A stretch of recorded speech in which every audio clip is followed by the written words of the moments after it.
going to be a surreal day for Major League Baseball. Superstar Alex Rodriguez is likely to be suspended, perhaps for the rest of this season and the next one, for using steroids. Ironically, A-Rod is also expected to make his debut this season after rehabbing from injuries in Chicago against the White Sox.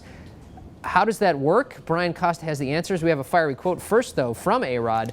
I will say this, there's more than one party that benefits from me not ever stepping back on the field. It's not my teammates, and it's not the Yankee fans. Brian Costa, good morning. Morning. We're going to get to that in a second. I suspect I know what he's talking about, but this all stems from that clinic in Florida. Yes. Help us understand what's going to happen today. Well, today Major League Baseball is going to suspend Rodriguez and several other players for their ties to this clinic, which was allegedly distributing banned drugs to athletes. And they got the goods. I mean, there's enough evidence. Well, we don't know what they have. I mean, we know that they did secure the cooperation of a man named Anthony Bosch, who ran that clinic, but we don't know what he gave them exactly. We don't know exactly what they have. So hopefully we'll learn more about that today. Now, why would he start a game on the same day that he's suspended?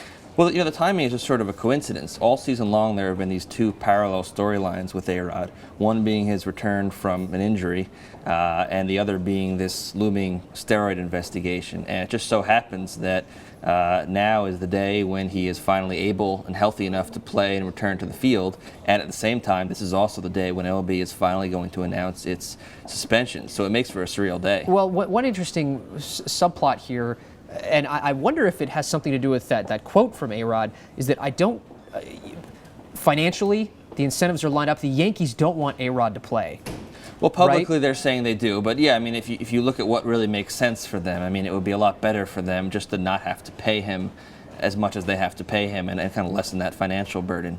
And the other question is, why does Joe Girardi, the Yankees manager, have to put A-Rod on? Why does he have to write him in onto the lineup card? Well, I don't think he has to, but they have to activate him and put him on the roster, and you're not going to have him there and have everything that goes with it and not at least try to get something out of him offensively for all that. The Yankees have not been a very good offensive team this year, so I think for all the circus he brings, they're happy to have his bat there. But let's get to this. So in a way, the suspension, especially if it's a lifetime ban, as some people have said it could be. I don't think it's going to be a lifetime ban, but probably at least through the end of next season. And that would be without pay, would save the Yankees about how much money?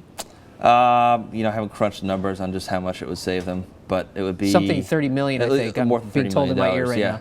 Wow. Okay. Tell us some of the other players that are being talked about here as being.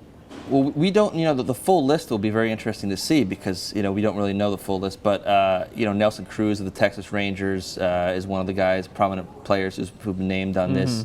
Bartolo Colon of the Oakland Athletics. But there are a number of other players, I think some of which we've maybe heard before, some names we maybe haven't heard before, and we're going to find that out today. Ryan Braun has already accepted. A suspension. Yes. Now, what kind of message is Bud Selig, well, the pretty harsh message he's trying to send here, clearly?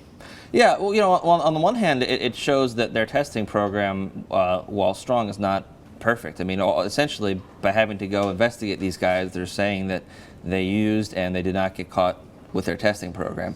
But they're also sending a message that's not going to stop them from trying to pursue other means to find out who is doing what and pursue punishments for them. Okay.